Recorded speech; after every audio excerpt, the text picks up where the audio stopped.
Hello，大家好，欢迎来到今天的胡说北道对话环节。我们今天呢会跟大家一起分享一下，现在年代的人对婚姻的观念有什么改变。我们今天呢邀请了几位朋友过来跟我们一起聊。我们有请这个 K 小姐跟我们自己介绍一下。K 小姐在吗？Hello Hello，大家好，我是 KY，然后我是恋爱次数不多，但是暧昧对象很多的一位女生。很好很好。那薯条哥。大家好，我是一位比较年轻的男生，我的恋爱经历挺正常的。好，那个狮子哥。喂，狮子哥在吧？哎，Hello。哎，没事，我重进一下。哦，没事没事，你说，你能说就说。那你说，我刚才没听到，你刚才说的啥？哦，没有没有，恋爱经历吗？对对，介绍一下，没有，你介绍一下自我介绍一经历。下，狮子哥。啊，这个已婚，然后那个孩子都会打酱油了，这属于典型的传统已婚人士。恋爱经历哦，挺正常的，没啥可离谱的事。很好很好很好。那好，那我们开始探讨一下这个话题了哈。你们现在觉得，就是可能对年轻人来说这个问题比较感兴趣，就是你们觉得现在这个人们对这个两性关系，他们是怎么看的话，对他们来说是什么样的东西呢？那个 K 小姐，你说一说。我觉得现在，比如说以我为代表的90后，可能对婚姻的话，就说真的不太感兴趣了。这最主要的原因是因为本身我们这一代的成长，就到现在，可能我们的年龄都基本上在于就28、29这样子嘛，就可能接近30这样的一个门槛，然后我们就会觉得说，就在你谈完几段恋爱之后，我们会慢慢觉得，其实婚姻对我们来说并不是很重要，而且现在的大环境，而且整体的社会压力又比较大嘛，对我们来说，可能在工作啊，或者是事业啊，还有就感情这方面的一个平衡之下，我们就会觉得说，好像搞钱比搞对象还重要。所以的话，我们现在这一代的人，其实基本上就对婚姻已经不太感兴趣了，甚至会觉得说，其实结不结婚都无所谓啊，只要有钱，就自己能搞钱就 OK 了。就我们90后的想法，可能大部分就是偏向这一种。嗯，那个薯条呢？你比较年轻，你是怎么看待这个关系的？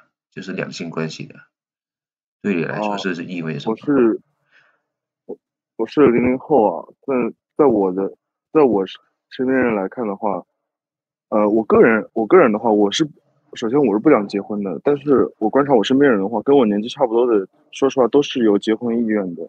我觉哦，得这可能跟家庭环境还有就是条件也有关系吧。那他就是你会主动追求，就是搞多一些对象还是什么吧？或者你的身边的朋友，他会想，就是可能试多几次或者找多几个人试试看再说，还是怎么样？啊、我身边人的话，其实就是喜喜欢这种去找对象，还是蛮少的。大部分人都是就是正常的自由恋爱认识的。不过我身边有个朋友，他就比我大1岁嘛，不过他现在已经结婚了，因为哦，他是那这么快？个奉子成婚的。哦，也太快了吧，00后。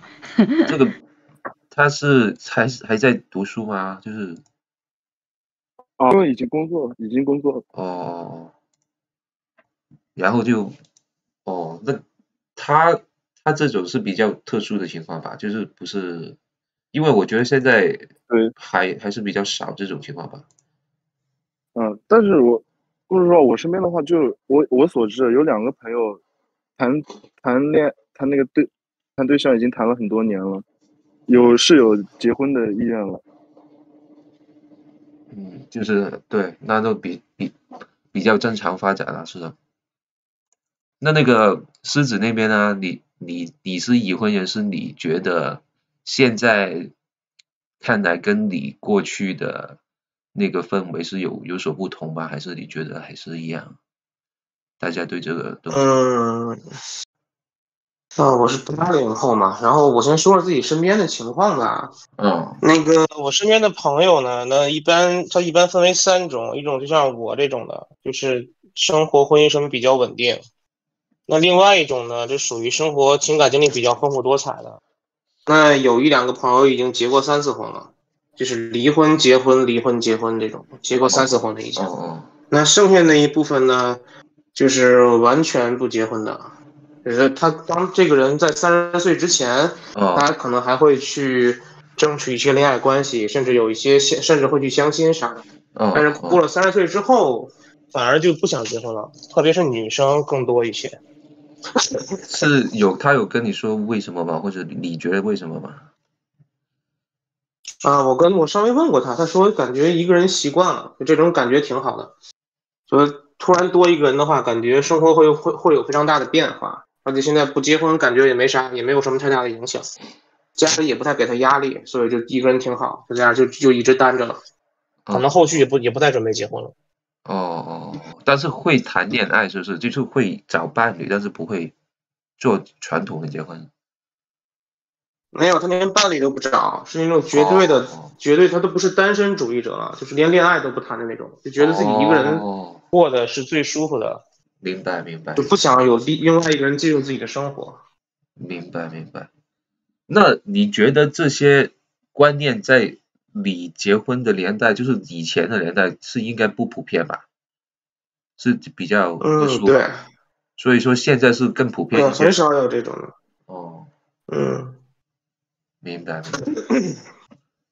我就感觉现在的，反正我看现在的很多年轻人是挺那种，有一点那种低欲望生活的感觉，就是对欲望的追求非常非常的少，就是甚至对于爱情啊什么的都不太追求，也就是所谓的那种躺平式生活嘛，就完全躺平了，觉得自己过一辈子，自己一个人过一辈子挺好的，没有什么压力。就是你会认为他们就觉得连这个恋爱这一部分，就是也算是一个躺平的需求嘛？就是不恋爱就是等于躺平嘛？也不是，就是我指的是这群人对于生活的需求的欲望降得非常低，就在他们看来，爱情属于一种奢侈品，就他们觉得这个东西可有可无，有就有，没有就没有。那婚姻就更是这样子。你们其他人会觉得是这样吗？你们觉得这个就爱情或者找一个伴侣是一种奢侈品吗？就在生活里面。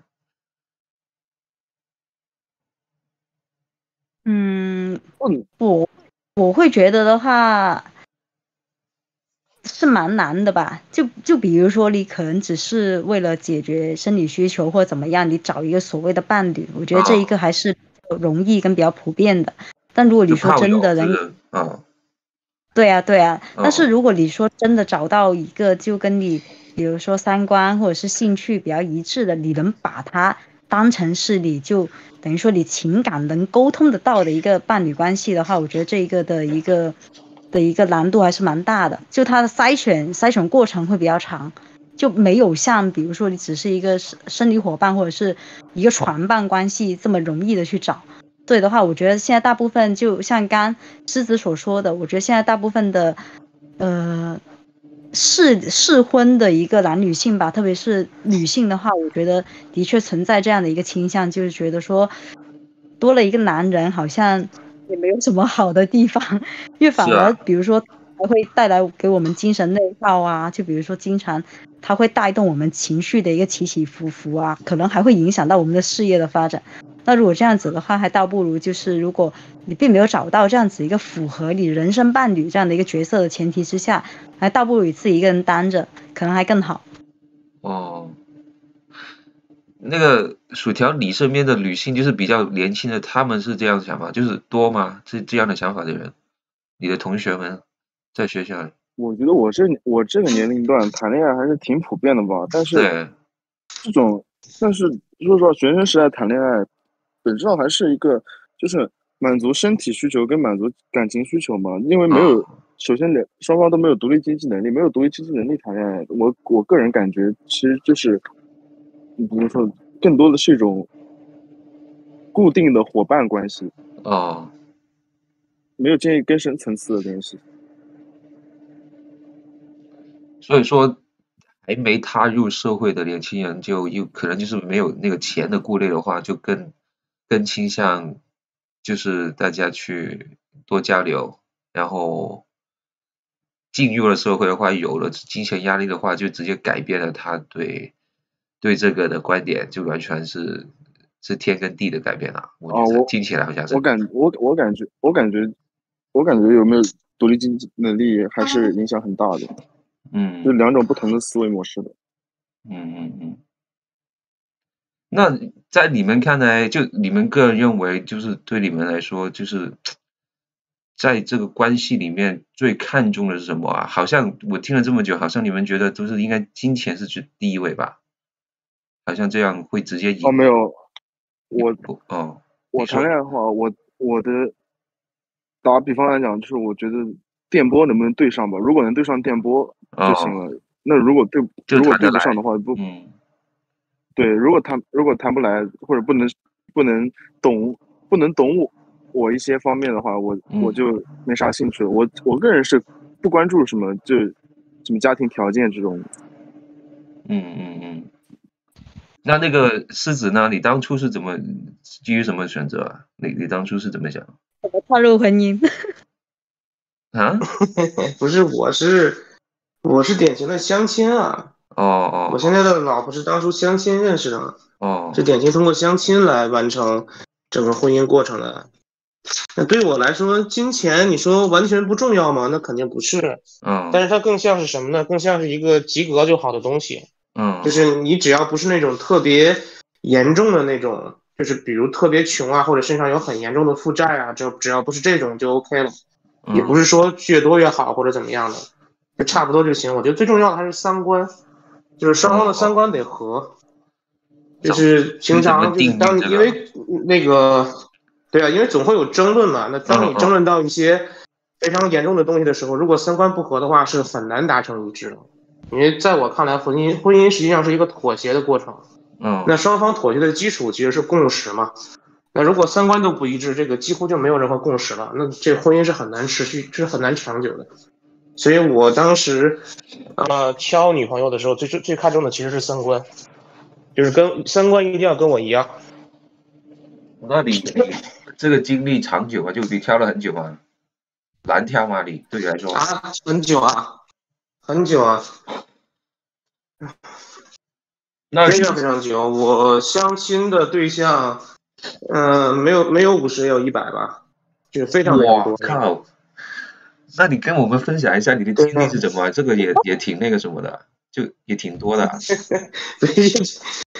哎呀，不是这个没有啥，就是我之所以有这么多相亲经历的原因，是因为我刚好是那个，怎么说呢？就刚好是那个平均值。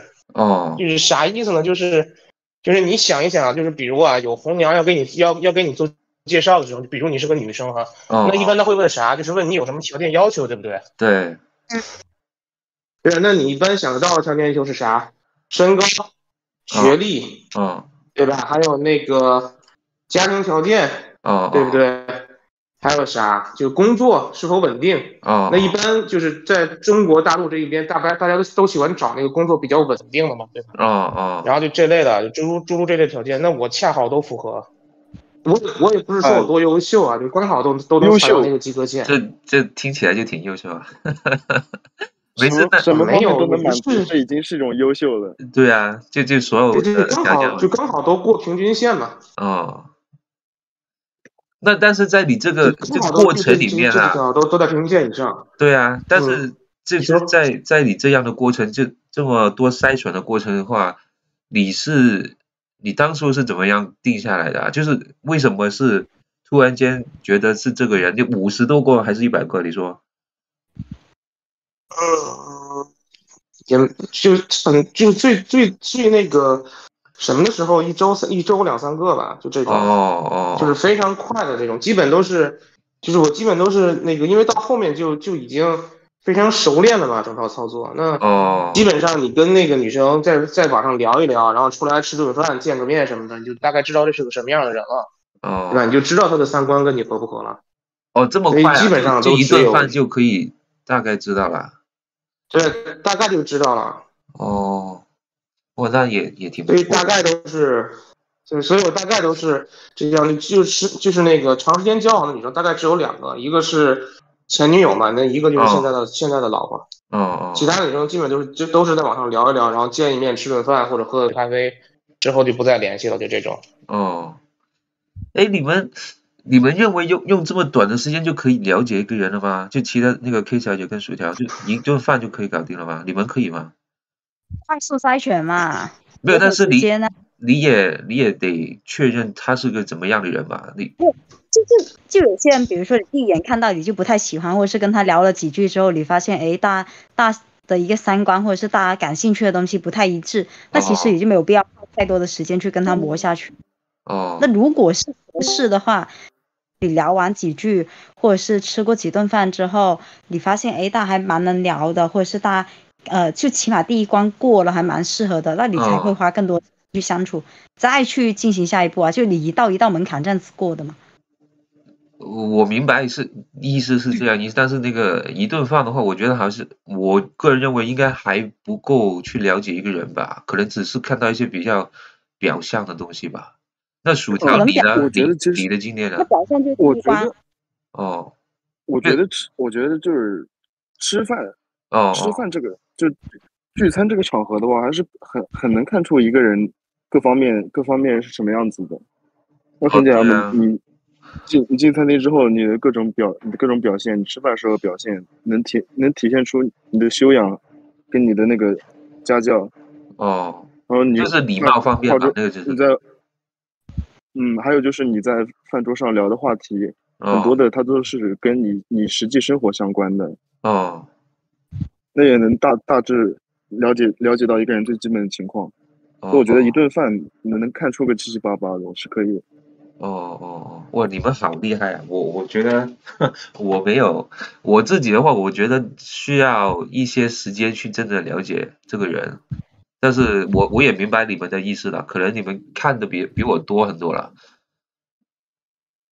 那这样的话，我觉得倒不是多很多，这个就是你看你是什么模式。如果你是这种普通就是想交男女朋友这种模式，就是这种交往模式嘛，那你可能接触的人比较少一些嘛，对吧？那你可能就机会成本会比较高，对吧？那你对每一个的投入可能会相对会多。那像我这种就是特别多的这种，那就没办法，对吧？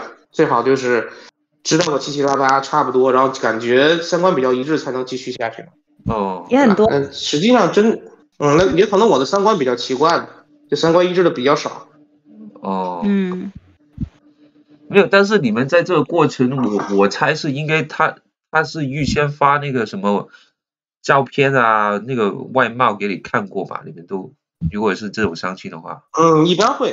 对啊，一般会交换照片，一般不会见面的。那所以说就是那个是你已经知道对象是长什么样子，就不会是因为外表做出这种决定，就真的是对他的人格判定而做出那个决定了。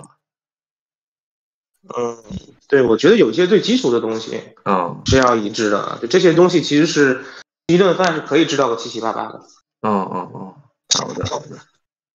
那这个我就觉得很有趣，就连薯条也是这样认为啊，就是年轻人跟你们还有 K 小姐也是这样认为，你们都很快的可以做出选择啊，这个我是有些 surprise。我觉得我不知道，可能在西方不一样嘛，在外面的话，可能就是 dating 这个 cycle 可能就要真的要碰上2-3次才可以真的决定吧。如果你第一次就谈不来的话，那个人就是一个非常差的一个对象了，就是一个真的非常差的人才可以，就一次就不行，真的一次就谈不拢。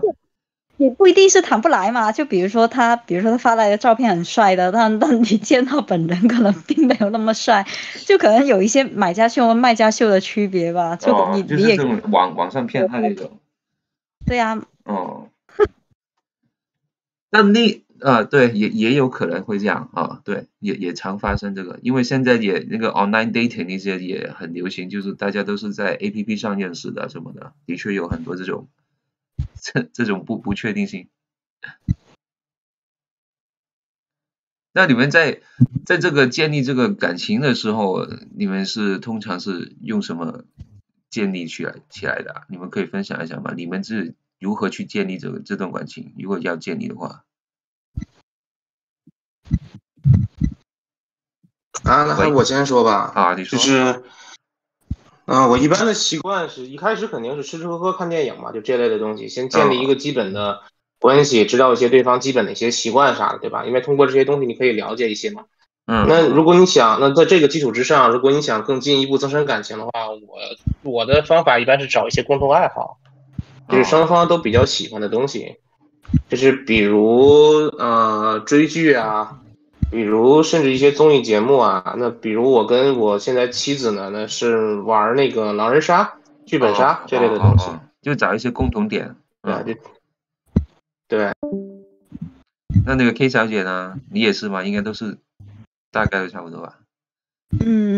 差不多，对。然后如果是我就不了，但之前我有看过一篇文章研究，就蛮有，他们就说如果在一个人跟另外一个异性，就比如说像那种看电影啊这种相对而言就比较有目的性的约会，已经成熟会5次之后，其实就可以考虑就是一些啪啪啪或者什么之类的东西啊，反正懂的都懂哈。最主要的原因是因为有可能发现在那一步才不适合，就可能前面什么3观啊，或者是什么各种的条件都符合了，但可能我原来在性这一方面其实大家是不合的，就也有这种可能。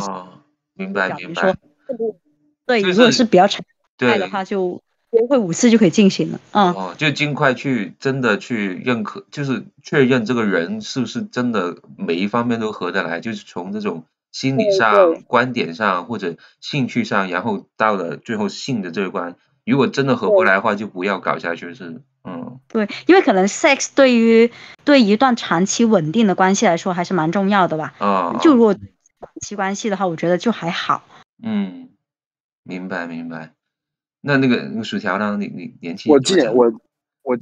我建立关系可能不太一样，我是就是刚认识完之后嘛，我会有个初步意向。如果我觉得可以深入交流下去的话，我就会去主动去跟对方进行交流，然后约他出来玩。差不多2、3次之后，如果我能确定我对他真的有兴趣的话，我就会直接跟他说明白，我对你有兴趣。如果你想继续跟我发展关系的话，那么我很欢迎。如果你不想的话，你现在就跟我说一下，我们就当朋友也行。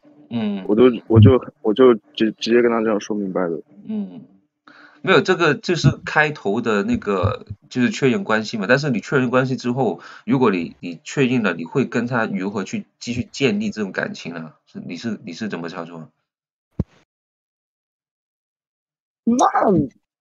那太多了呀。因为学生嘛，每天在一起时间很长的呀。我知道。你基本上做什么事都能拉着。那基本上，那我听起来你们也不缺什么话题的。对，那你们基本上都是很正常的，就是大家就找共通点，然后就继续去往这个共通点去发展嘛，就大概是这样意思吗？你们都是这样表达？没有，我会说一些我很感兴趣的东西，但他可能不懂。如果他不知道的话，我会尝试着让他去理解。然后如果他真的就理解不了，或者就不是一个频道上的话，你就会放弃了。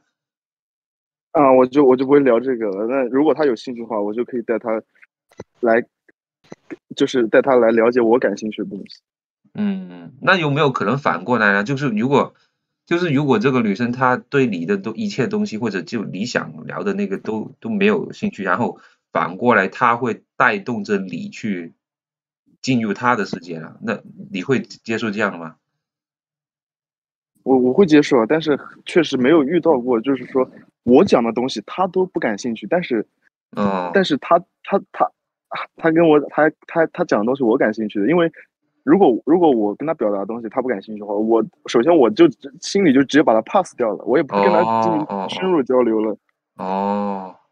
那你不行啊，你给个机会他嘛，可能就他的世界里面有你比较感兴趣的东西嘛，就虽然你的世界的东西对他没兴趣，但是反过来的话，你可能会进入到另外一个就是他的世界里面看一下嘛。我觉得还是要有点共识的吧，那一点共识没有的话，交流很难交流下去的。我对这东西再感兴趣，我也不会去通过他来了解了。但是你们这样说的话，我概括一下，我就觉得就你们的基本上都是想找一个 partner， 然后这个 partner 是可以懂你的，然后你可以交流，就是从朋友到好朋友到伴侣这样的结果。那这样的话，我就觉得跟我们现在探讨的这些新的趋势的概念有一些很不一样的观感啊，就是说现在不是有很多人，就好像刚刚那个狮子说，他身边也有很多那个女性啊，就是已经放弃了这一切啊，跟现在年轻人就很不想去再努力的去搞这一块，因为太费劲了，然后就想躺平。但是我听起来你们其实心里面都很喜欢或者很想要到这种伴侣的这种东西，然后有一个可以跟你交流的这样的一个人，这是这些，但是我们现在又有这么多的新的趋势，就是有什么有情婚啊、单身恋爱啊这种东西的，你们觉得这是一个矛盾吗？那个 K 小姐你怎么看？我觉得，我觉得挺矛盾的吧。像有情婚这种，有情婚其实我不知道大家有没有去了解啊，因为我之前刚好也有刷到这样的一个 B 站的一个热点嘛，就有情婚它其实它的定义就剔除性爱关系嘛，就最根本的一个核心就剔除性爱关系的一个婚姻关系就叫有情婚。就如果在我的观念当中啊，我作为一个女性或者是作为一个适婚的女性这样子的一个角度的话，我觉得挺无聊的，就因为本来如果你是想追求一段长期稳定的一个婚姻关系的话，那我觉得那你肯定性就要包含在里面，作为其中很重要的一个因素考虑啊，再和其他去决定你要不要进入这样长期的关系。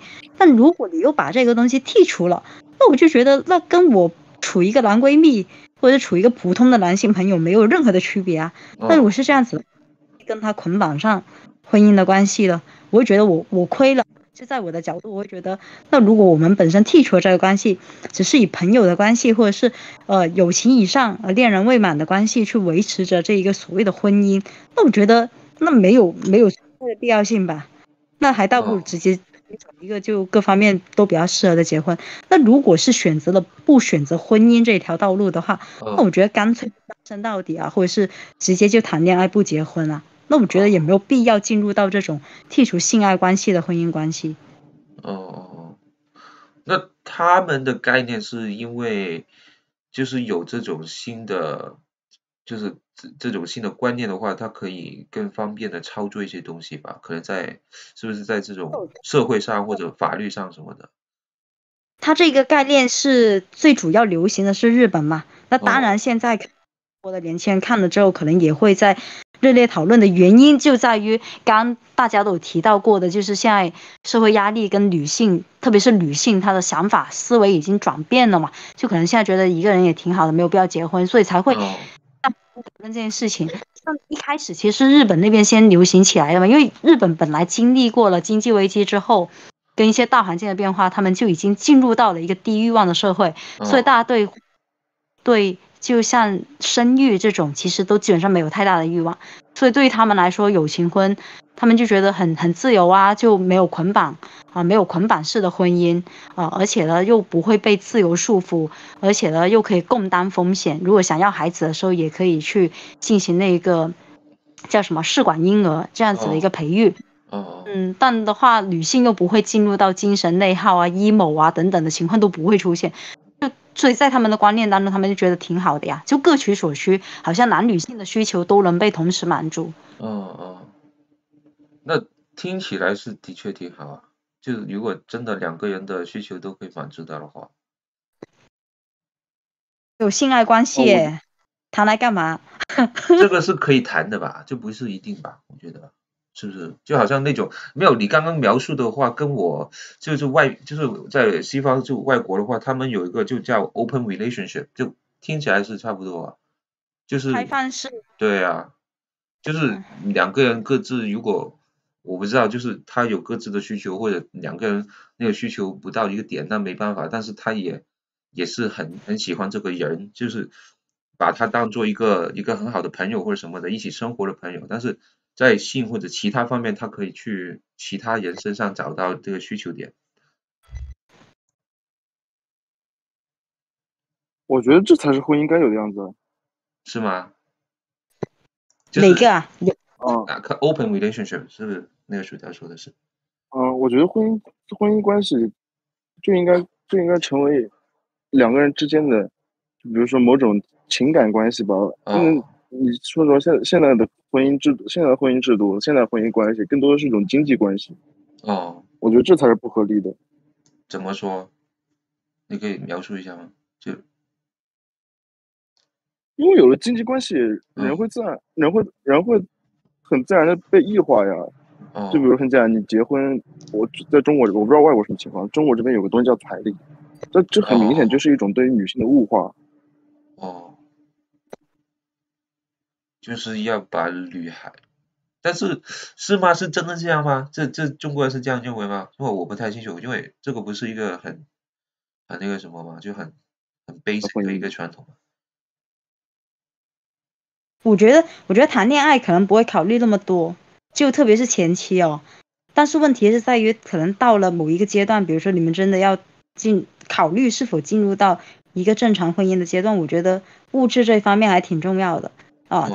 就会有很多男生哦，他们会有一个很奇怪的思维，就是有时候我跟他们交流，或者是我跟我身边一些玩的比较好的一些男性朋友去聊的时候，他们就会觉得说，其实他们还挺想要有一个稳定的伴侣的，就不管是处于什么需求哈，可能是情感上的情绪价值，或者是各方面的一些综合的情况，就他们挺要一个固定的一个伴侣，但是问题觉得他们不太敢去谈恋爱，就这一方就很怂，就等于说想。所以的话，我就问了他们说背后的原因是什么？就其实大部分总结下来，就是他们会觉得有一种天然的自卑，就我不知道为什么哈，就他们可能会觉得我现在可能都已经接近30这样的一个，他们会觉得是30而立的这样的一个分水岭，但可能自己又好像还没有，就手上还没有房没有车，因为我不知道狮子哥那个他们那种相亲模式，对方。比如说了解你的条件的时候，会不会了解到这一个？就比如说，对，就比如说男方会不会有房车子这样的一个情况？但是我身边的朋友就会，因为他们没有办法在1线城市去买的房子，因为车这就很普遍嘛，就你什么价格，就他们可能在1线城市并不能支付起一个房子的首付的时候，他们就会有一种天然的自卑感，就会觉得。太敢去谈恋爱，因为我会觉得女生一定会因为这个东西而嫌弃我，或者是女生一定因为这个东西而看不起我，就把我放在了整一个自由恋爱市场可能会更低一等，达不到所谓的一个平均水平这样子的一个级别。但我又会问他们说，就因为在我的角度嘛，就虽然可能。看重，比如说另一半他的一个经济基础跟他的物质条件，比如说他的原生家庭能给他提供什么，或者是他自己职业收入跟他本身现在拥有的一些固定的一些资产。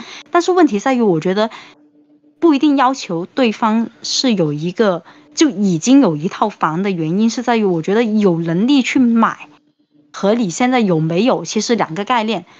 但是问题我身边的一些男性朋友，他们是处于没有能力去买这样子的一个级别，而不是说现在没有而导致他们自卑。因为没有，其实你随时都可以买嘛，对吧？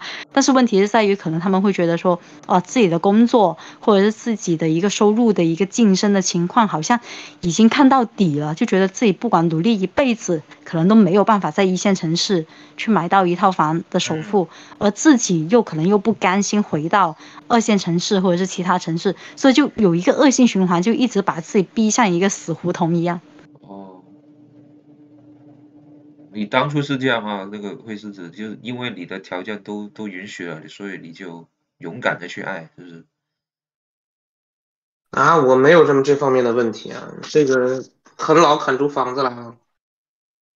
对啊，就因为你有那个条件了，所以就你允许了你勇敢的去爱嘛。我意思就是，就跟刚刚他小姐说的不一样。对啊，但是怎么说呢？可能现在的年轻人这方面的压力的确比较大，而且传统婚恋观当中的确，我觉得90%的女性可能在结婚的时候都是希望配偶可以有房子，这个的确我觉得是个大问题。可能在西方这方面好像就稍微好一些吧，我看好像没有什么这个说必须要求对方有孩子什么，就对方有房子啥的，没有这方面的要求。对。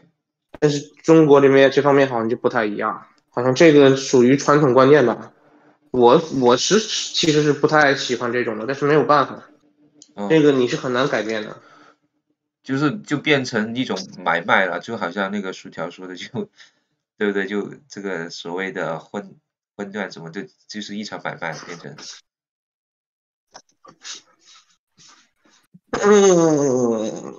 这个还得看吧，我觉得个人有个人的选择啊，每个人其实不太一样。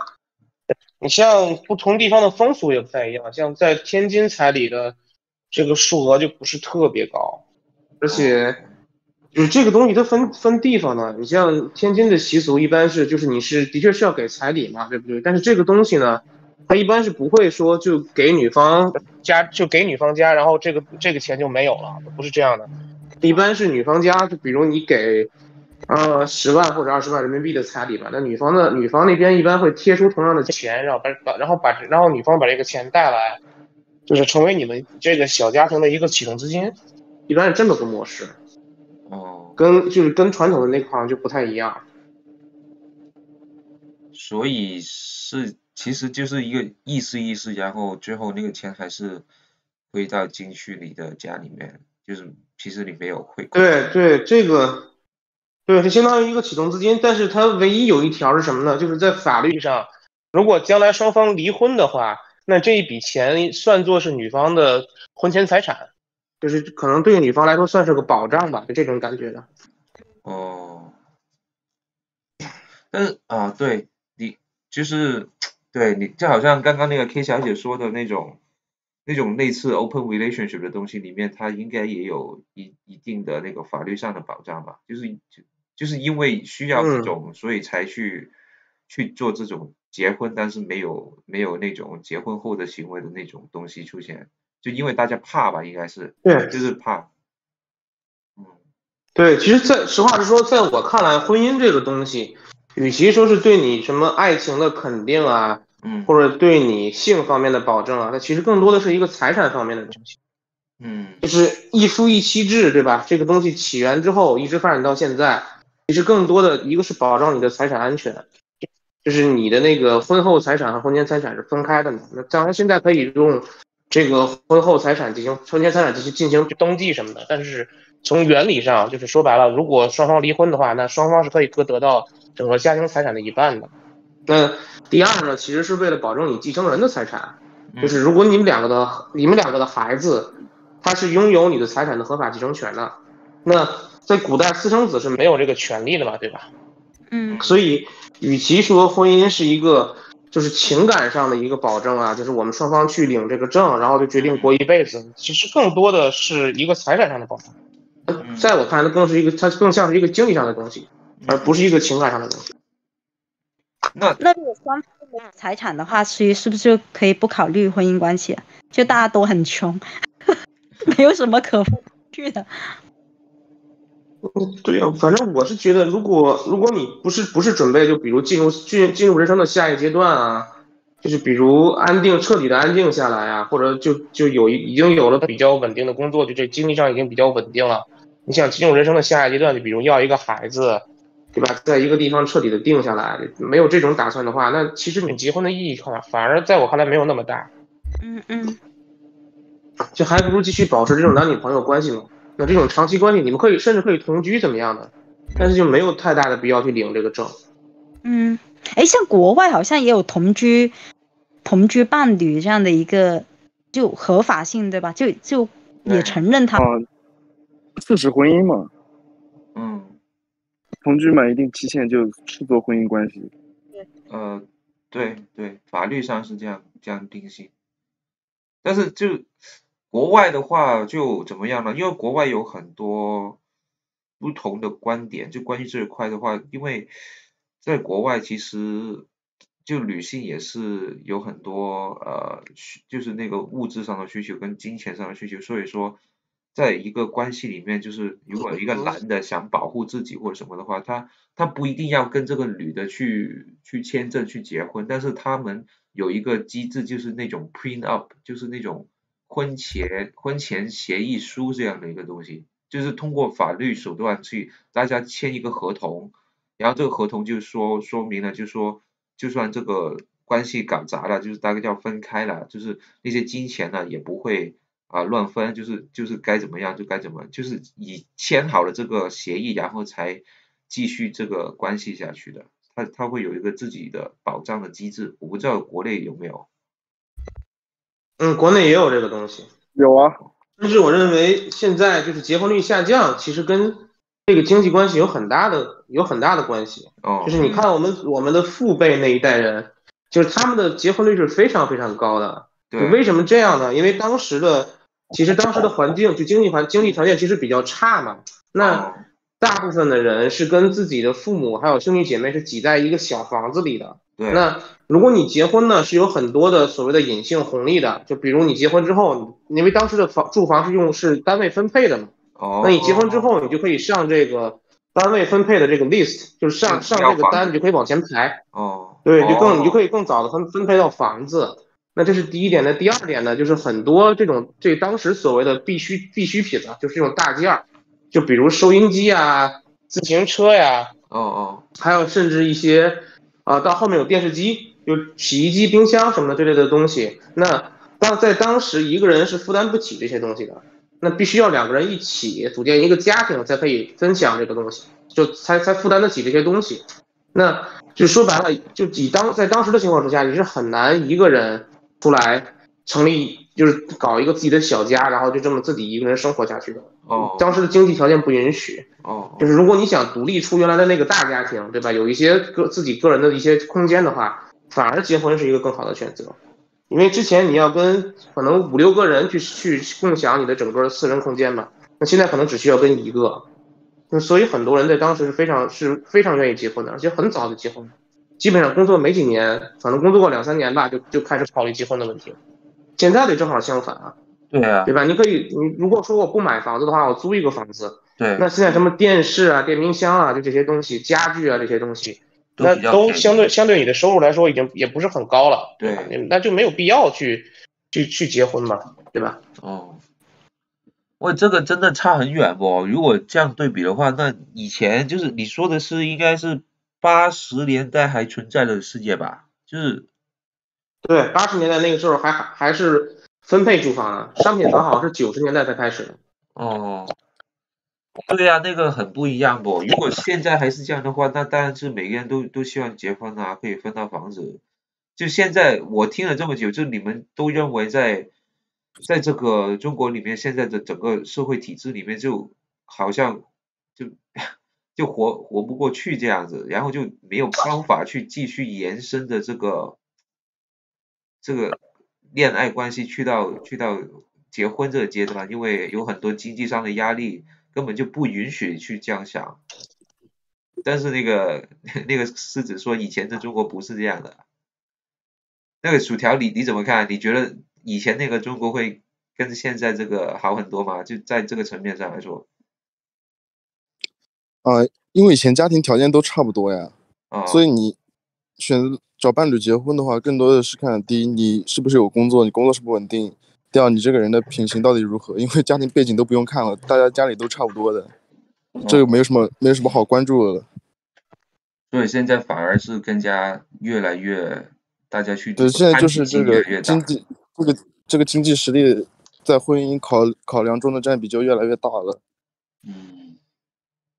但是如果好像变成以前那样而且提到很，而且狮子哥提到很重要一点，以前是单位有分房的。对呀，那样不是很不错吗？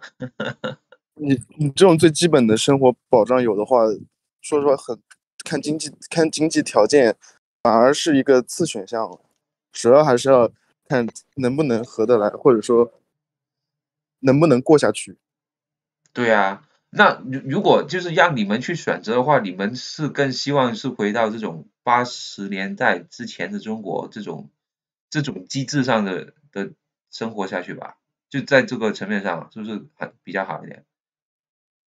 可以小姐。对啊，我当然希望回到80年代之前那种婚姻关系了。可以小姐呢？我不想我觉得挺好的，除了没房之外，我觉得其他都挺好的。没有你觉得80年代有什么不好的？就是这种帮助你分到房子什么的，这是不好吗？没有，因为怎么说？我觉得本身我跟身边的一些女性就因为我们表所有人，但我觉得我们的真实心理状态就挺矛盾的，就等于说一方面我们又希望追求自由恋爱，就比如说希望我们精神上的共鸣或者是灵魂上的选择跟对方走在一起，但同时我们又真的没有办法说完全放下物质条件这样的一个情况。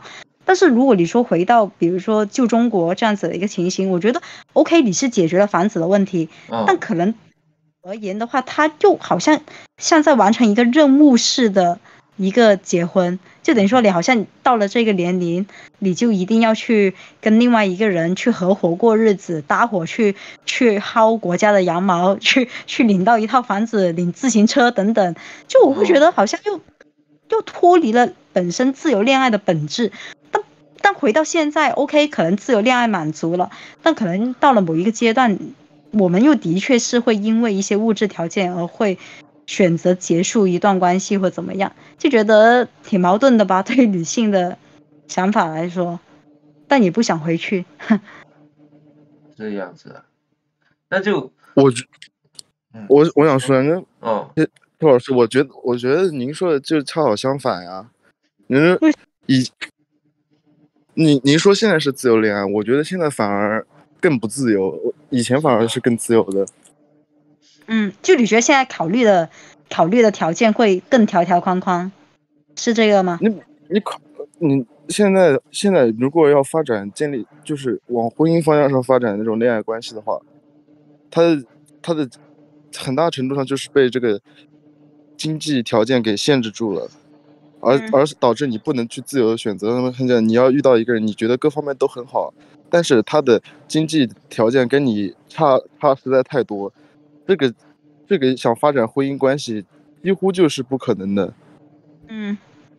但是如果你说以前那种就是像我赶鸭子上架，为了完成任务，那你说他就算是完成任务，那也是两个人都想完成这个任务，所以才会走到一起的嘛。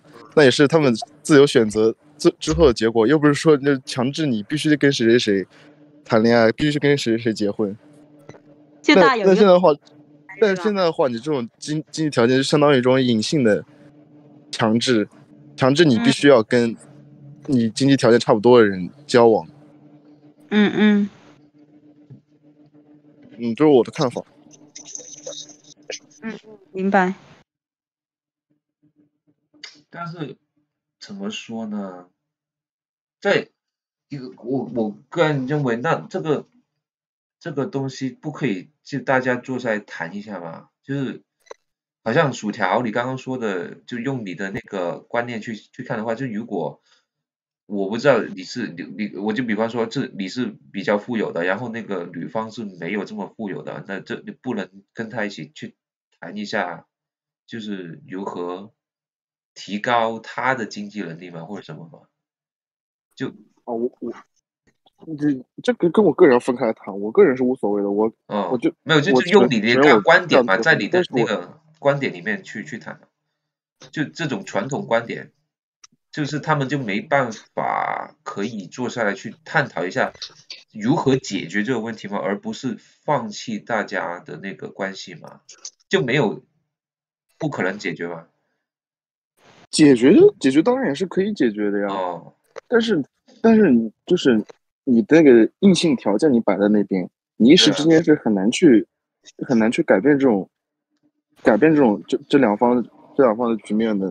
那你说你可能以后有更多的发展空间，怎么样的？那这个就是对方的考虑范围了。对方如果他觉得我相信你，那么就可以建立一段婚姻关系。如果他对此抱有怀疑的话，那很大可能就是走不到最后。而且现在很多两性关系就我觉得刚刚 Max 提到那个，我觉得，比如说男的，就我们说物质一点嘛，就撇除其他因素，就比如说男的经济情况比女的好，或者是男女。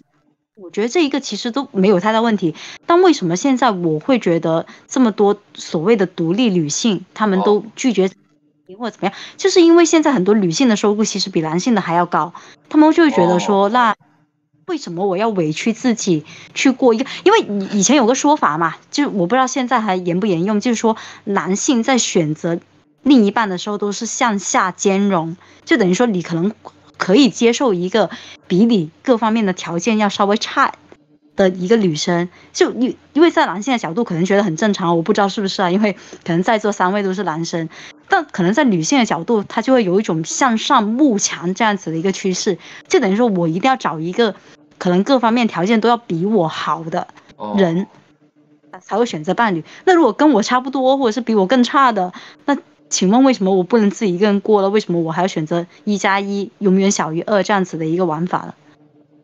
这很简单，因为我们这个世界一直以来都是在这种父权制逻辑下运行的呀。所以会出现这种局面，这种局面是很正常的。你要谈到这种问题的话，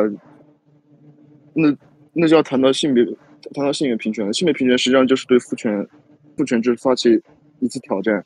我个人是很支持这种想法的，就是你如果你不想接受这种父权制带来的婚姻制度的话，那么你就从根本上拒绝它，你不要去结婚。我个人是非常支持的。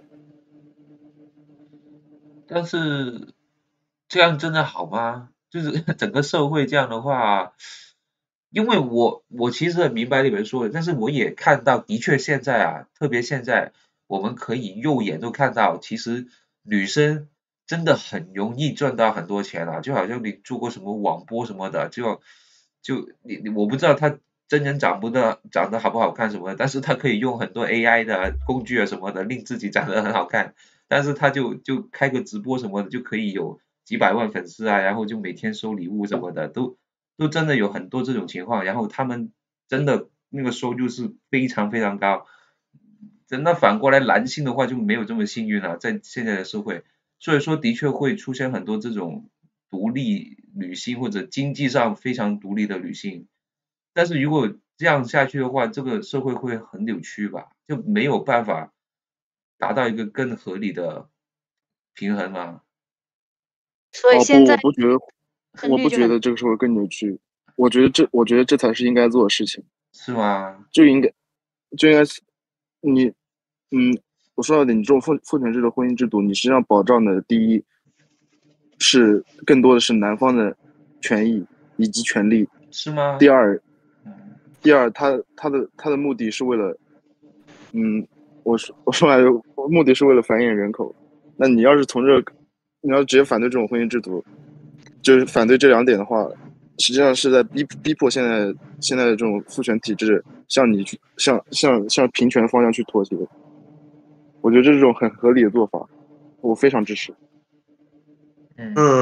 但是这个东西这个话题就要好好聊聊了。就是你说平权的话是怎么个平权法？就是它其实在我看来是有2种模式的。那一种模式是什么呢？就是工作双方都有各自的工作，对不对？那双方都是在家庭生活当中付出同样的精力，比如照顾孩子呀，处理一些家务呀，对吧？这类的事情，双方要分担，对吧？那这是其中一种。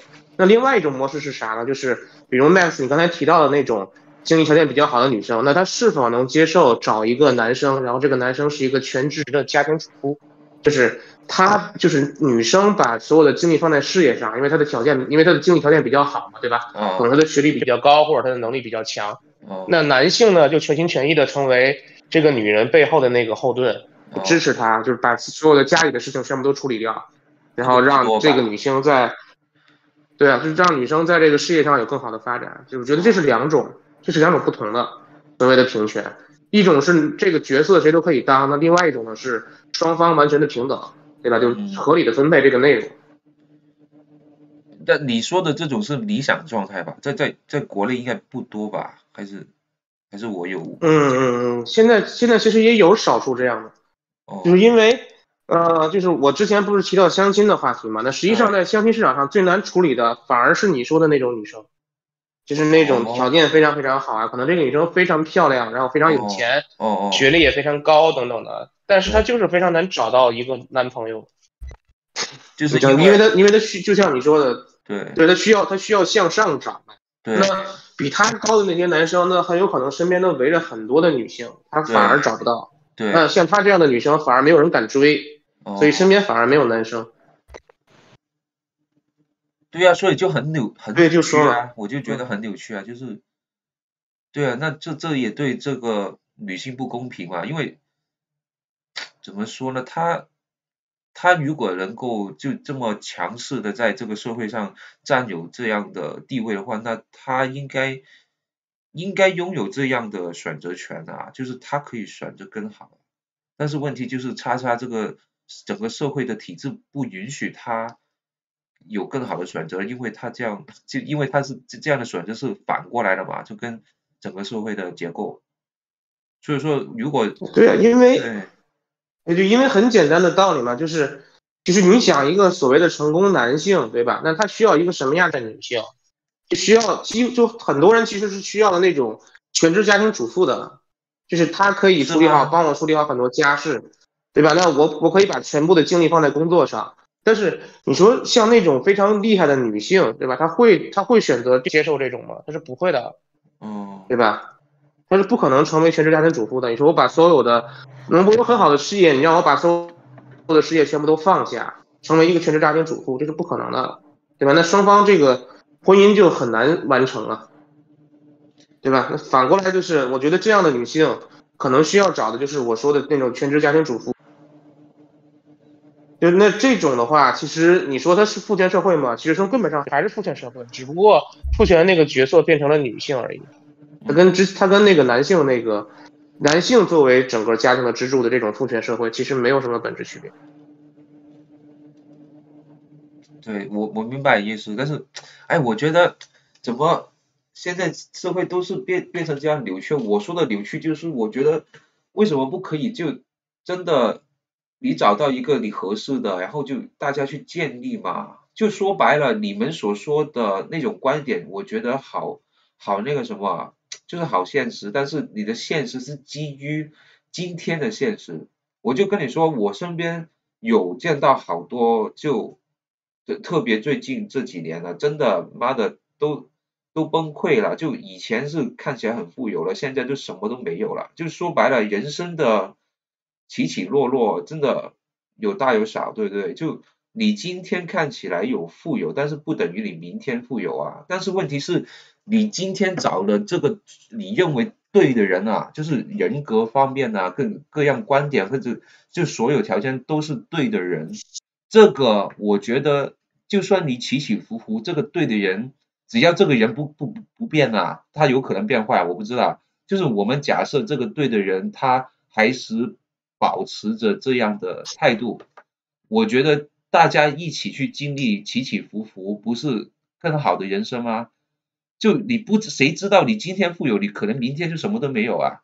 但是问题是在你什么都没有的情况下，你还有这样的一个能在一起的人，这不就是最好的人生吗？为什么大家不可以去往这个方向去考虑啊？就我们这个对话就说了这么久，我觉得好像这个观点没有带出来，可能你们在对这个观点没有这样的思考过这样观点嘛？是不是？只有我这样想。因为我觉得，如果在女性的角度，你说这一个东西是很理想化的一个状态，就等于说，假如我遇到这样子的一个男生啊，比如说我的人生的高峰或低谷期，他都能陪伴着，那我觉得当然很好。但是问题是在女性的角度啊，也会存在着很多，就是你也没有办法去100%判断对方的人品，就等于说可能他是一个隐形的渣男，但你也不知道。那当然，在男性的角度，可能他们也会这样认为啦。就比如说，会不会有的低谷期，他就会远离我啊，或者是在我变得没有钱的时候，他就会走啊，就完全是因为我的钱来。就可能男性也有这方面的担忧啦。但我觉得，如果在女生的角度去考虑的话，我觉得最重要是有2点。第一点就是，如果遇到这样子的一个伴侣，你的概率是多少？那如果比如说寻找这样子一个又能陪你什么经历人生高低起伏啊，不离不弃啊，这样子这么真爱的一个人，那我觉得这个就非常少的，就遇到这样子的一个人。那其次的话，我觉得你还要考虑女性本身在这个社会上面的一个角色。就我先撇除她，比如说她自己的主观意愿哦，是想当一个家庭主妇，还是想当一个事业上的女强人，先撇除这个不说，我觉得最大一个问题就是国内对女性真他妈的真的就是不友好啊！就比如说到你30或者是35岁的时候，真的就没有钱道理了。就除非本身你在30前，可能你爬到了一个大企业很高的位置，或者是本身你就自己在创业，那要不然如果你是一个打工者的身份，你真的特别是35，基本上这个警报啊就直接响起来了，就觉得女性在这一个职场上面，她的遇到的一些情况跟她面临的处境就是不友好的。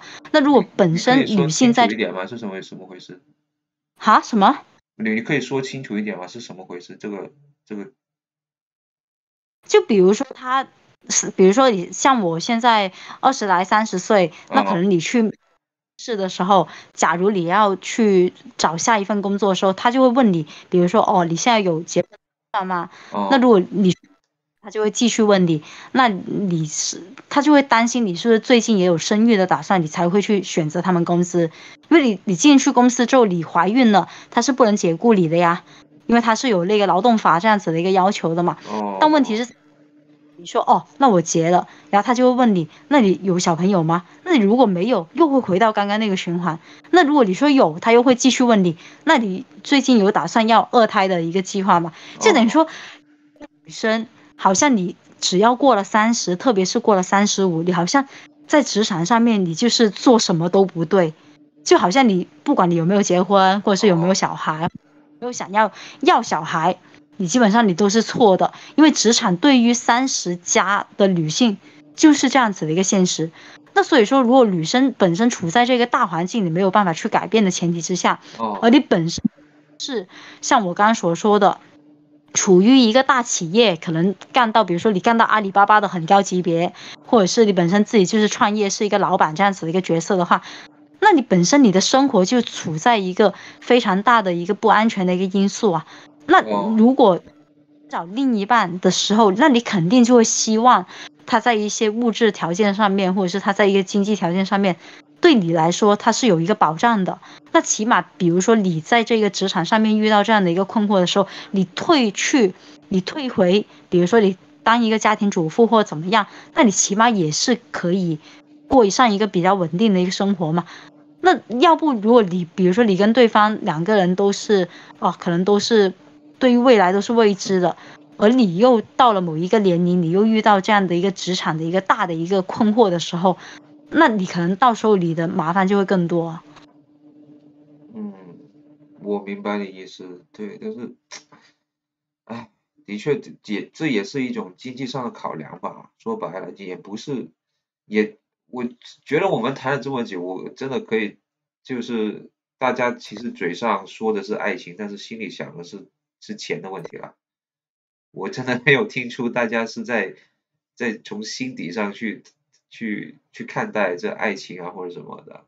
那可能是我太幼稚吧，但是我觉得就没有，就刚刚好像 K 小姐说的情况，我觉得对，她的确是对女性是在工作上的条件上的一种非常不好的环境。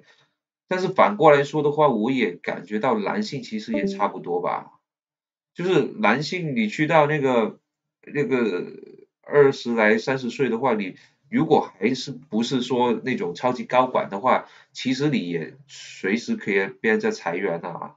特别现在这个年代，对不对？大家都懂，现在很多大公司就一砍就砍的那个middle management，就是那个中间管理层这块嘛。因为他们就是去到那种30来岁，然后30来岁他的那个薪酬什么的也比较高，但是他实际可以产生的那个生产力或者什么的其实也没有多大，所以就直接把那种中间层给砍掉，然后就留着那种最年轻的新血，因为他们愿意无限加班什么的，然后保留最顶层的那些元老，就因为这个公司是他们打下来的嘛。所以说我觉得就是男性也是会面临同一样的这种东西啊，就也不只是女性了，所以说那就来来回回不就是说的是人生嘛，人生就是这样啊，人生去到某个点，对不对？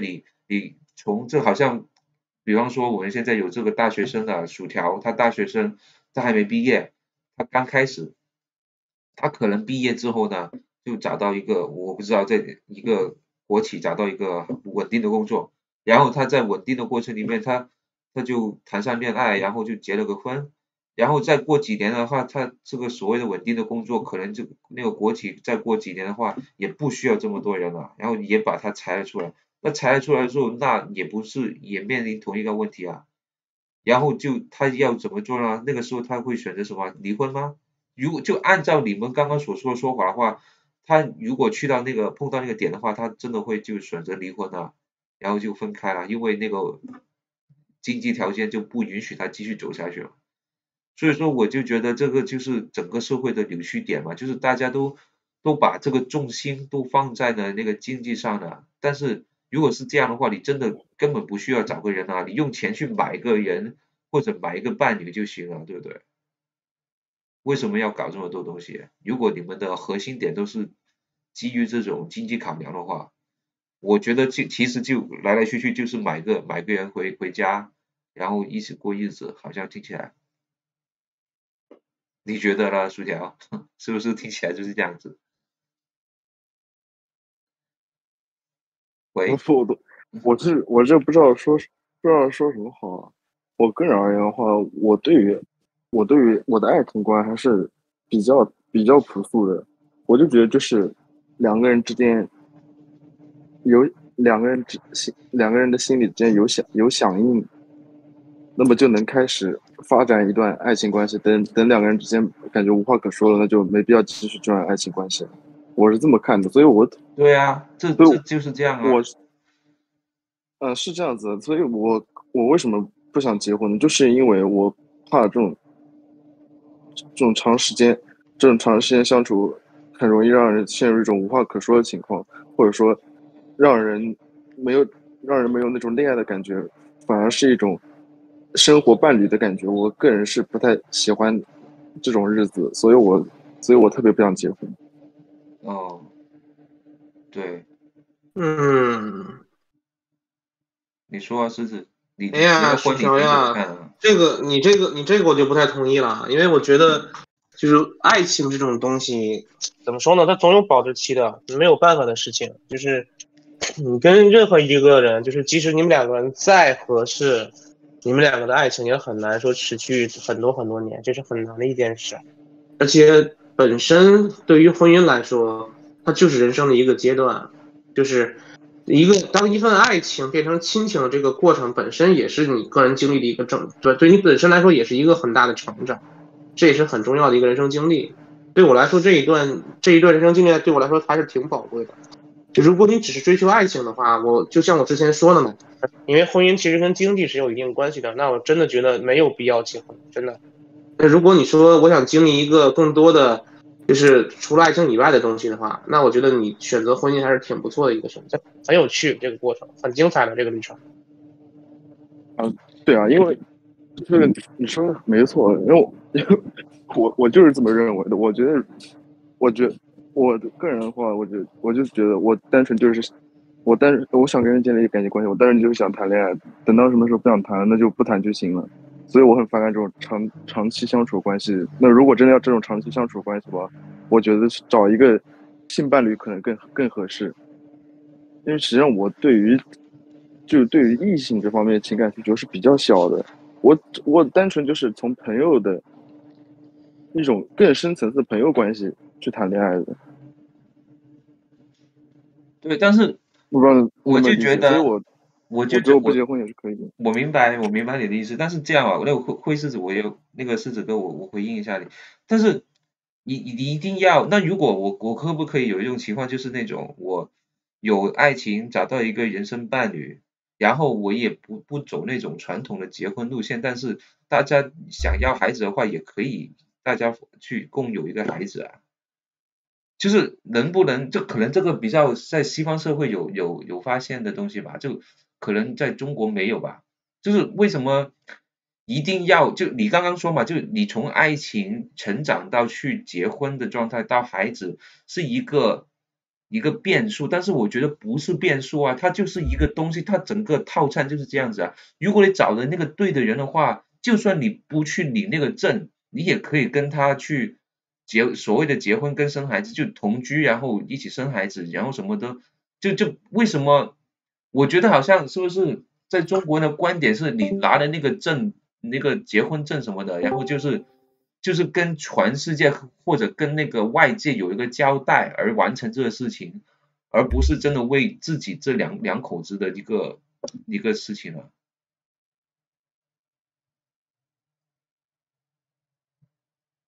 大家会这样考量这个事情吗？你们明白我说的意思吗？对你们怎么看啊？你们觉得这个在国内的这种结婚的行为，它是真的好像那个狮子说的是另一种关系的升级，还是它只是一个对外界的一个表述，就是为了讨好外界而做的一个动作？因为我觉得你不需要啊，你可以继续往下走下去都不需要啊。你觉得呢 ，K 小姐？你刚刚说没有，我其实挺想问狮子一个问题的，因为他好像现在断了一下，然后看一下如果他其实您说，我现在能听到，我网这不太稳定，您说。好，然后就是我想知道你真实内心的想法是为什么你会选择婚姻呢？就是最本质的一个原因。如果只能剩下一个原因的话，你觉得是什么而推导你去走上这条路？因为这条路肯定有好有不好嘛，就给你带来生活可能都是双面的影响。那你觉得最本质的是为什么而选择婚姻呢？我说的是，我刚才说，就像我刚才说的是实话。就在我看来，不管是风雨还是彩虹，都是人生经历的一部分。我想经历不一样的人生，就这么简单。因为就是如果就是婚姻能带给我的一切，就比如有一个长期的伴侣啊，然后你可以有自己的小孩，对不对？然后你可以看着他长大。那这种东西，如果没有这个婚姻的这个东西的话，我是没有办法经历的。这个是我结婚的真正的原因。这是为什么我愿意走向婚姻？没有，你刚刚可能掉线。我的意思就是说，你就算不结婚也可以经历这一切啊。你只要你先找那个人，你认为是对的，然后他也认可你，然后大家就会很自然的就在一起，然后同居，然后就继续去成长，然后成长到某个阶段，然后觉得需要孩子或者什么，想要孩子就可以去找个孩子或者什么的，然后就这跟结不结婚不是两码事嘛？你不一定要去领那个证才可以完成我刚刚所说的那个整个 cycle 嘛，对不对？为什么一定要把这个结婚绑定一起呢？对，你说的没错呀。但是如果你不结婚的话，一方面，对吧？我说实话就说了，一方面你会有这个，就是这种世俗上的压力，就是对你的这个道德观是会有一些压力的。所以我就说嘛，但这个不是我最看重的。其实更重要的是啥呢？其实更重要的是，就是当你说到一个家庭，对吧？你想进入一个家庭，你想组成一个家庭，开始一段家庭生活的时候，那对于一个家庭来说，经济上是一个非常重要的，是一个非常重要的一方面的。那其实婚姻是你的经济上加了一层保险的，这个在我看来还是挺重要的。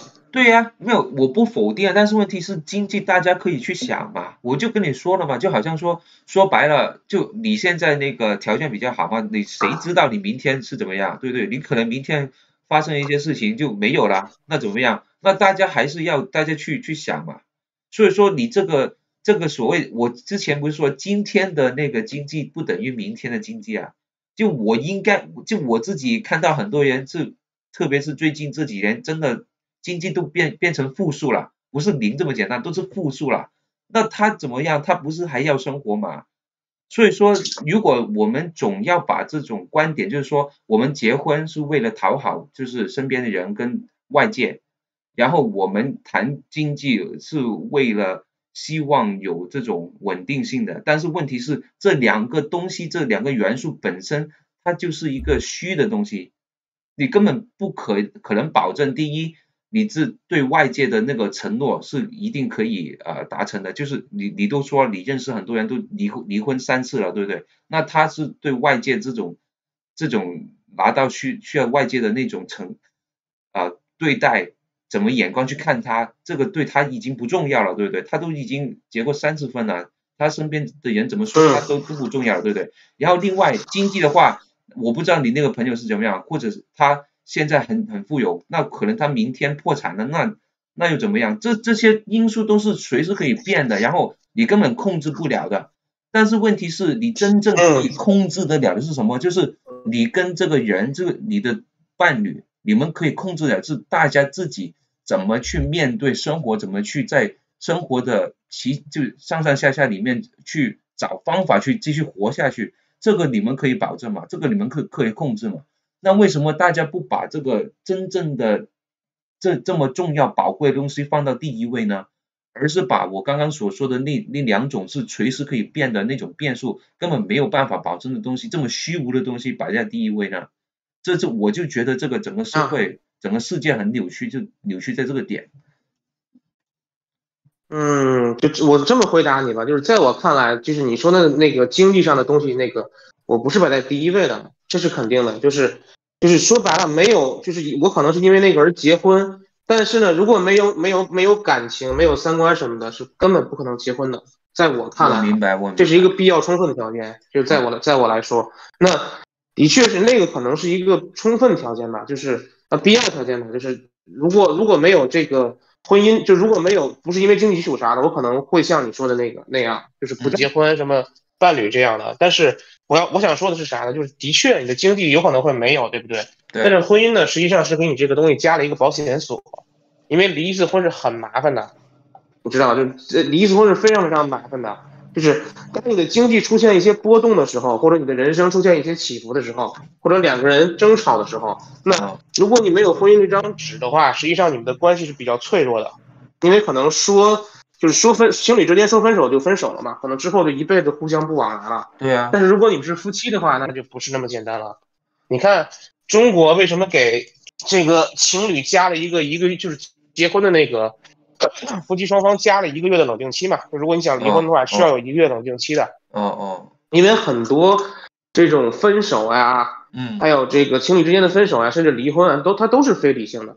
你像我说的那个离过2次婚又结了3次婚的那个朋友，他的前2次的离婚几乎都是非常不理性的，包括他的结婚还有他的离婚都是不理性的，就是可能只是一些小事儿，他就觉得忍不了自己的妻子了。可能是非常非常小的一件事，他就受不了了，然后他就跟妻子吵，然后很多年呢，就是因为两个生活当中会有很多小摩擦嘛，然后就累积到一起之后，就变成一个大的，然后就离婚了，对吧？就会有这种事情发生。但是呢，他最后，但是呢，这个人他也是有成长的，就是在这2次之后，他在最后就第3次婚姻吧，选择伴侣的时候，他就挑得非常仔细了，双方同居了一段时间呀，然后一起去旅游啊。互相了解啊，觉得是那个对的人，才最后结婚。他现在这个婚姻生活也非常平稳啊，就两个人已经结婚3到4年的时间了。虽然还没有孩子，但是两个人的夫妻关系还是非常非常稳定的。对吧？就是对我来说这是个保障的东西，对吧？对，它至少保证你不会那么轻易的因为冲动说分手。我明白，但是你说的这一切就刚刚好反映了为什么现在有很多人去追求这种新的婚恋观，就好像 K 小姐跟我们解释的这种有情婚啊，或者单身是恋爱啊，这种东西出现，为什么？就是因为你刚刚所说的那一切啊，就是因为大家不想这么烦这些乱七八糟的东西啊。所以说倒不如就是有一个 open relationship， 然后大家可能就是用法律上的手段签一个什么婚前协议，就如果真的要去分手的时候，就不要这么搞到这么难看，就大家都已经就找一些新的一些理论性的东西去解决你刚刚提到的那一切的东西啊，就是为什么我们现在有这样的新的婚恋观呢？就是因为你所说的嘛，以前就这样很乱，大家就觉得很麻烦，然后又要打官司，然后又分家产什么乱七八糟的，所以现在的女性或者现在的男性，他就觉得，哎，我不想搞这乱七八糟的，我就想搞一个对的人，如果我找不到的话，我就单身，我自己爱自己。如果找得对的话，那我就可以选择试试这种所谓的有情婚的这种状态，去建立这个关系，去继续这个关系，然后用合理的法律手段去保障我们的这种两者的公平，就不要大家什么分家产什么的，然后就继续走下去。所以就是因为你说的那种种种的社会的扭曲的东西，然后产生了很多大家对这种这种恋爱观的那种扭曲嘛，就产生了现在这种新的恋爱观。所以就你说的就是刚刚真就这样啊。哎 ，Max，我其实不太想谈这么深，但是你既然提到了，我就稍微说两句吧。就是因为这个话题可能牵扯到意识形态问题，我觉得这个东西其实根本上是资本主义对人的异化造成的。是吗？就是像你说的那些乱七八糟的东西，就是婚姻里掺了很多乱七八糟的东西嘛。对啊。就是它从根上它就不纯洁，对不对？那它其实这个婚姻就像我之前说的，跟经济有关嘛。那其实它从根上就已经不纯洁了，它已经不完全是感情的事情了。那在现在的社会之下，它反而更加严重。为什么呢？因为现在金钱的重要性跟以前相比重要的太多太多了。对，所以才会出现你看到的这个乱七八糟这些乱象。就是有情婚，它是一个什么形式呢？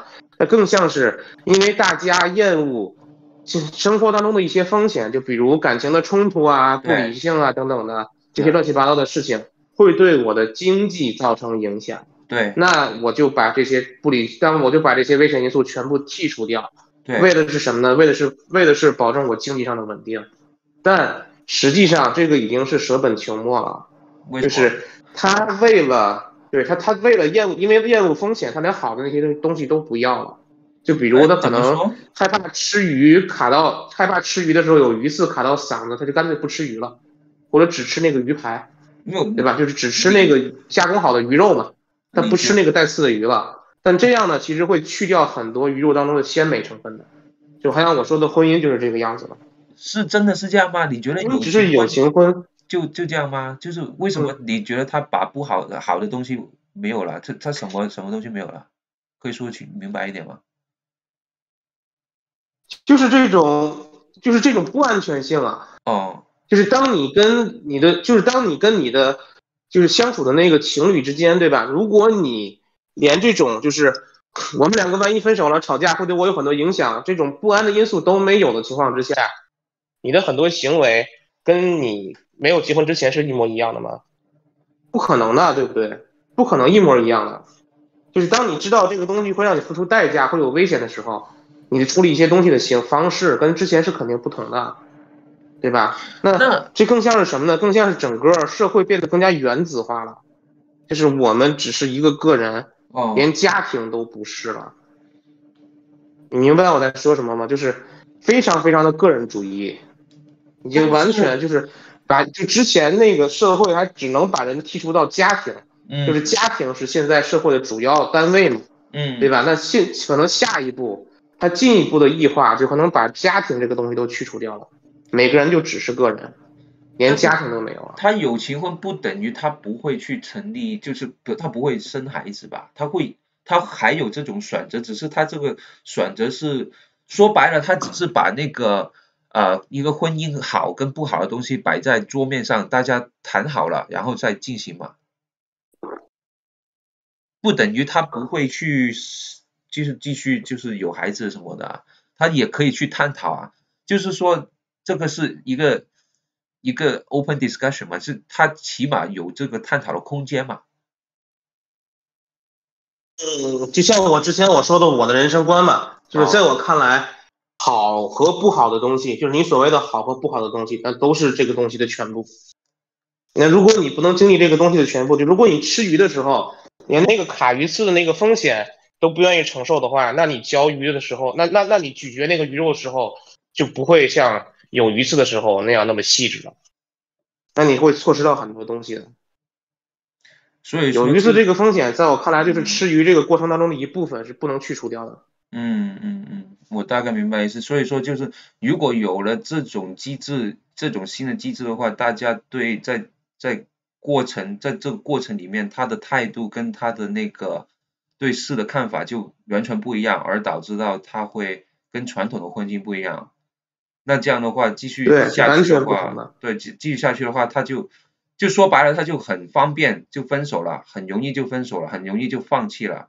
那这样就导致到他产生不了这种真正的意义上的家庭上的那种大家为了一些事情妥协。因为以前他们更愿意去妥协的话，是因为有经济上的压力啊，或者外部的家人的压力啊，各样子让他去。那这是在这个婚他们可能在一起生活，对吧？共同承担，比如共同还那个房贷。对，就是这个意思。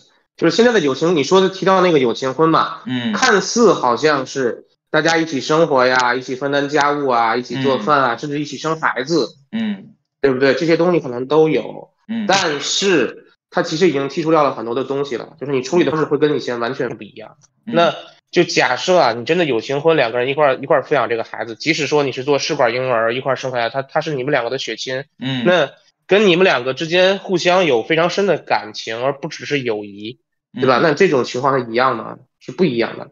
你或者可以说有情婚就是现在的婚姻最后也是由爱情发展成亲情，但我还是认为由爱情发展成的亲情跟你从友谊发展成的亲情还是有本质区别，不太一样。我大概明白。那这样你这意思就会导致到社会就更加不稳定了，因为你这样的话，就如果你这么容易就可以分开，就没有太多的东西绑定的话，那就会变成越来越多的单身出现，然后导致到那个生育率就越来越下滑，然后就整个社会就崩塌，是这样的趋势吗？你的概念是？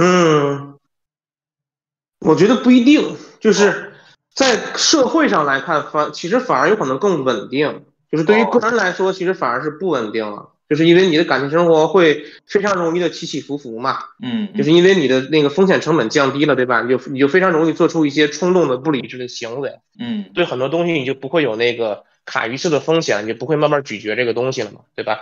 但是对于整个社会，其实反而有可能是相反的。怎么说？就是因为你想，就是基督教，就是当时我看过一本书嘛，叫什么来着？我记不清楚了。西方怪人吧，好像是叫西方怪人。然后他其中提出一个观点，说基督教做的很重要的一件事，其实就是一夫一妻。就是他有一个什么意思呢？就是把过去的那种家族式的单位，就是过去的最古代的生活，它是以家族为单位的嘛。就是整个一个大家族，这很多人聚在一起。对吧？这是一群人，他们的血脉是联系的，社会生活是共享的，互相之间甚至很少有隐私，变成什么呢？变成一个以家庭为单位，可能只有几个人，就是一对夫妻结婚之后，他们甚至有可能会迁去一个其他的地方去生活，留在本地。那当这个社会关系以家庭为单位的时候，就只有几个人的时候，那这个时候实际上他们跟统治者或者说政府之间那个讨价还价的能力是在下降的。是这样啊。OK。对，就是因为如果你是一个大家族的话，你人数很多嘛，对吧？对。你联合起来有一个统一的意志，就比如家庭族长统治啊，或者甚至是一些巫师啊，就这种人来统治的话，你跟政府之间是有一个议价能力的。那对于政府来说，这个社会反而不稳定，因为万一出一点什么事情的话，政府要去考虑各方的利益。但是如果你以家庭为单位的话，就没有这个问题了，它是没有任何反抗能力的。现在我觉得也是差不多，就是当人完全原子化之后，在所谓的自由民主这个意志之下，对吧？再加上现在的这个媒体的能力，那其实反而社会会比以前更稳定。你可能会看到零星的混乱，就比如美国的枪击案、法国的大罢工等等这些东西。但这些东西呢，其实都是这个压力锅的泄压阀，它反而会让这个制度、这个政府变得更加的稳定。它不会出大问题，只会不断的出小问题。然后说，明白，的确是以前你就看那个中国古代不是那个什么那个清朝的时候，他们不是分那个什么黄旗啊，什么蓝旗，就有那个颜色旗就分一个派嘛，那其实背后就一个大的家族啊，然后就是不同的大家族在争这个权利，的确是如果整个社会是好像你说的越分越散的话，那的确是有更加的那种没有这么权力这么分割这么厉害。那个 K 小姐你怎么看？你对她这个说法，她这样的理解？也挺认同的吧，而且就是我觉得在女性的角度啊，就婚姻它虽然有好有不好，但最大的我觉得就像刚 Max 提到的，就即使你不结婚，你也可以什么同居啊、养育小朋友都可以做，但是问题为什么还是要存在婚姻这个制度？我觉得婚姻制度本质上来说是对女性的一个保护吧，起码在当今社会来说，就可能对于男性来说，你有没有婚姻制度对你本质上的影响不大啊。当然，如果比如说你想像狮子那样想经历人生的一些高潮低谷或是不同阶段的，那这个是另外的一个需求嘛。但我觉得本质上它还是偏帮于女性的，就是因为在这个关系破裂之后，其实女性她的一个怎么说，就女性她的一个危害程度可能远比男性要大很多。就举例说，我身边有很多是结了婚然后离婚的一些女性的朋友。那像男性，比如说你结了婚之后你离婚 ，OK， 只要你各方面的条件还不错，那其实你再婚的概率是很大的。但是如果你作为一个女性，你离了婚，即使你条件都不错，这个社会它还是会对你有一定的刻板印象，以及世俗的舆论对你还是有一定的一个固化的一个印象的一个想法。我觉得女性在离婚之后，她重新去自由选择，以及她重新选择第二人生，我觉得她这一个风险要远比男性很多的。明白。是想一段固定的关系，不管你们想不想要小朋友，只要你有这样的一个条件，以及你能遇到这样的人，能走进那个关系，我觉得对女性来说，她还是选择婚姻，她的一个风险要远小于她选择这种所谓的单身状态，然后自由恋爱这样子的一个风险要低很多。只不过为什么现在很多女性不想结婚，只是到满足。或者是他会觉得说，哦，那我跟另外一个异性在一起，他可能带来的影响是，比如说给我带来的一些精神内耗要远大于我获得的快乐，他才选择不结婚。但如果你说，哦，我又能遇到一个比较合适的一个人选，而且各方面的条件又已经允许了，即使你不要小孩，你问他愿不愿意结婚，他肯定愿意的呀，因为对于他来说的保障啊，即使你独立，精神再怎么独立，也是一个规避风险的一个做法。所以对你来说，你认为最理想的世界跟最理想的状态是怎么样？这是怎么样的？那我觉得肯定就是遇到一个三观又跟你一致，对吧？然后各方面，可能他不一定说要非常有钱，但起码能保障你一个基础的一个生活水平的一个人。你也不用说去舍弃掉你的工作，你依然可以保留你自己的一个工作上面的事业上面的一个追求，但同时可能到阶段你们想要小朋友就要小朋友，不想要的话，那继续过两个人的一个二人世界也是挺不错的。那可能我理解当中最理想的状态就是这样子了，就可能说进可攻退可守这样子的一个状态。但是你刚刚提到的之前说的那种女性在工作岗位上的受到各种的那种压迫的那个东西，你觉得如果中国社会里面没有了那个东西，或者它有就是中央有些政策福利或者什么的去保障这个，就会更好，是吧？我觉得因为我觉得是这样子的，女性她真正起到这种所谓的婚姻保障或者是自由恋爱保障的最大的一个发明，肯定是安全套。就等于说我的性得到了保障，我不会有这种人性的风险，所以我才会慢慢的演变成一个独立女性，在社会上拥有自己的一个经济跟精神的一个发言权。但如果像你所说的，要解决本身女性在看待另一半或者是看待异性这个角度有一个本质上一个比较大的变化，我觉得最大的保障肯定是社会或者是政府对于女性的一个就业问题以及女性经济的一个保障这一方面要做很大很大的努力。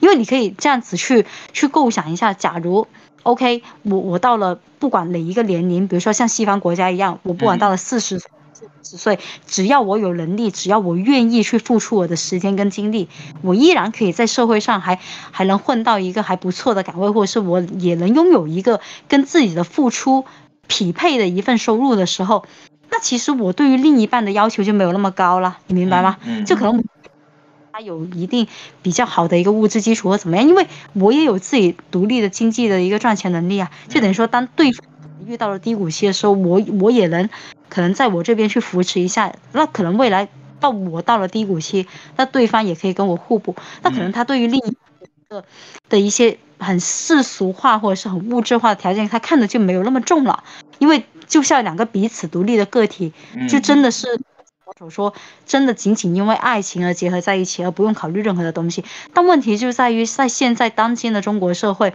它对于女性的一个职场跟对于女性的一个经济保障，就是做的还不够，而且现在还的问题，所以就会让很多女性会觉得说，那如果我到了35岁，不管我是以未婚的状态，那我就变得很危险了，因为等于说那个时候社会跟职场已经不再接纳我的时候，那我可能就没有了一份稳定的经济收入，那我到时候比如说未婚那还好，对吧？你就自己去解决你自己的生活就好。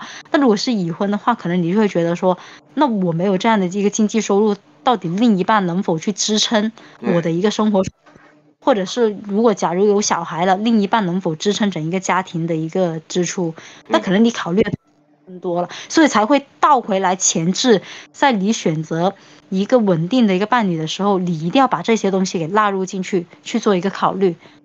明白。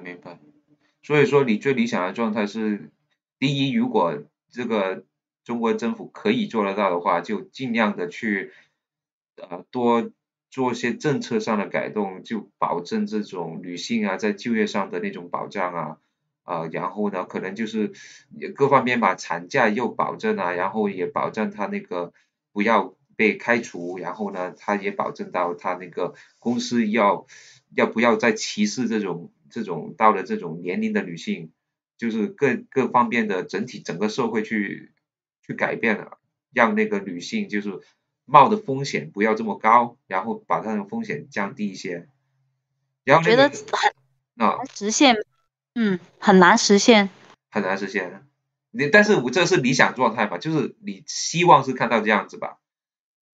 对，但现在比如说你现在一个社会的环境，包括你从那种需求端，比如说从老板或是用人单位的角度，他的确女性对于他们来说就是有很大的风险，就可能女性对于男性来说会不稳定嘛。比如说你到了生育的阶段，或者是怎样的一个阶段，可能你的身体还有你的时间分配，可能你的心思都不在工作上面。就在用人的单位，我其实可以理解啦，就是为什么会排斥30加，特别是35岁以后的女性，因为她们的风险会更大。但就很畸形啊，就等于说你社会没有办法，还是没有办法去解决这一个供需之间的一个矛盾的一个问题。的确是，但是我不知道，但是我看外国他们是有努力的去改进这方面的东西，因为大家都知道外面有很多这种不同的福利社会的出现，然后也有相应的那种对策，然后可能这就是中国以后可能会发展的东西吧，我也不知道。那薯条对你来说最理想的世界是怎么样的？在你的眼里？你说你指什么婚姻制度吗？对啊，就整体啊，就好像刚刚 K 小姐说她的理想状态是这样，那你的理想世界是怎么样？因为你不想结婚嘛，那你的理想以后的整个大环境是怎么样？我希望能完成社会化抚养，让婚姻制度彻底脱离经济。哦，婚姻制度就单纯的情感关系，只是两个人想要长久，只要两个人单纯的想要长久生活在一起，所以才结这个婚，而不是从其他方面去考虑。这就是我的理想制度。所以说你就是那个有情婚的那一派啊，就是你100%支持这种新概念了，这种有情婚的新概念了。啊，对啊，我很支持啊。但是现在这种有情婚，它还是脱离不了，它还脱离不了一些你说你说世俗观念也好，说经济问题也好，这还是有一定的有一些这种主导因素在的。我觉得最好的还是，首先你最基础就是对性没有任何负担跟压力。其次就是双方在生活条件、在生活水平上、物质条件上，也没有任何需要考虑的地方，都没有压力。那么这时候你去缔结一段感情关系，无论长或者久，对双方造成不了太大的影响。我觉得这种情况下，这个婚姻制度才是有意义的。它相当于一个证明嘛，证明两个人感情特别好，也没有什么其他意义了。明白。所以说，的确是，那你就是跟传统的那些观念是完全不一样的。所以说你作为一个年轻人，你对这些的最理想的状态，其实就更偏向我们刚刚讨论的这种所谓的有情婚，只是你把它更加升级了，可能就更加完善了吧，就可能以后会有一个新的名词出来，就到时候就不知道年轻人怎么去称呼它了。但是我明白了意思了。那好，那我们今天就大概讨论到这里了。我也大概了解到，就是每个人大家自己的看法，然后每个人在自己社会的经历，然后他的年龄，然后导致他的看法。所以说，我觉得现在中国内部或者全世界来看，的确有很多新的这种所谓的婚恋的观念，然后它很多时候如果我们去总结一下的话，应该都是跟这个大家对这种经济上的压力或者这种经济上的改变而导致形成的。那以后我们的社会变成怎么样了？那我们只能够继续观察下去了。那今天就谢谢各位的嘉宾过来跟我们分享，也谢谢各位观众。我们今天的节目就到这里了，再见，拜拜。拜拜拜。